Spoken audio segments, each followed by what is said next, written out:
21 दिवस झाले उत्तरही दिलं नाही. हा. का उत्तर दिलं नाही? ठीक म्हणजे हे आहे. मी सगळे विचारतो प्रश्न सर, हे सगळे प्रचंड प्रश्न मोठ्या विचारूया. प्रमाणामध्ये हा, सत्ताधाऱ्यांकडून त्याचं उत्तर घेऊया. पण अजून एक विरोधी पक्षाचा आवाज मला वाटतं ऐकूया आपण, आणि तो म्हणजे अविनाश अभ्यंकरजी तुमच्याकडून. तुम्ही सत्याचा मोर्चा काढला, पुराव्यांचा ढीग दिला, आक्षेप नोंदवले, सगळं केलं, भेट घेतली, हे सगळं केलं.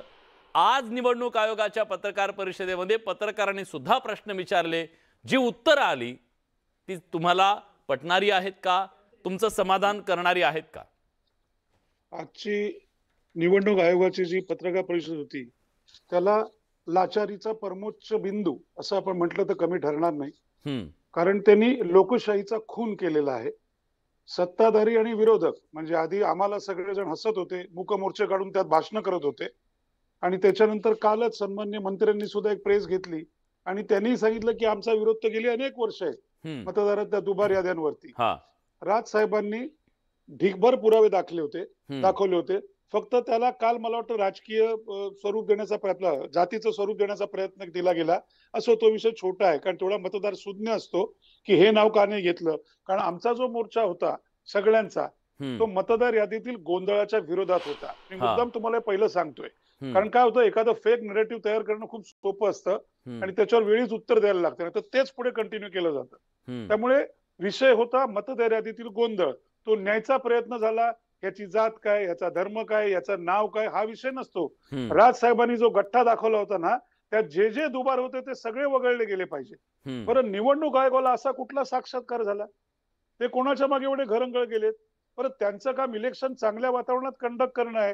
हे चांगलं वातावरण आहे म्हणजे पहिल्यांदा सर्व विरोधक, त्याच्यानंतर सत्ताधारी सगळे म्हणजे इथे बसलेले सगळे, ह्यातला एक तरी हे सांगू शकतो का की आज जी निवडणूक आयोगाची प्रजा पळून गेले आणि आम्ही त्यांना दोनदा भेटलो ना, त्याला एकच वाक्यात त्या दोघांचं वर्णन करता येईल, एक्सप्रेशनलेस वंडर.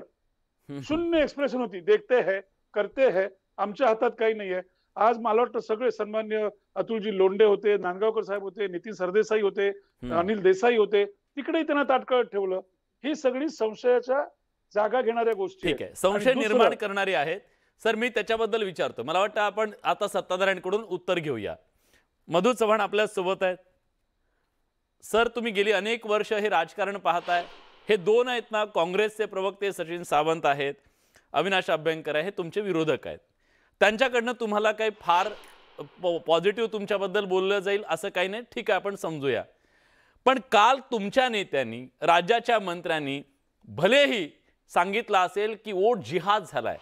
या राज्यामध्ये तुमची सत्ता असताना तुमच्या देखरेखीखाली जर वोट जिहाद होत असेल आणि तोही निवडणूक आयोगाच्या त्या याद्यांमध्ये असेल तर तो निस्तरला जावा, हा सवाल तुम्ही निवडणूक आयोगाला का विचारत नाहीयेत?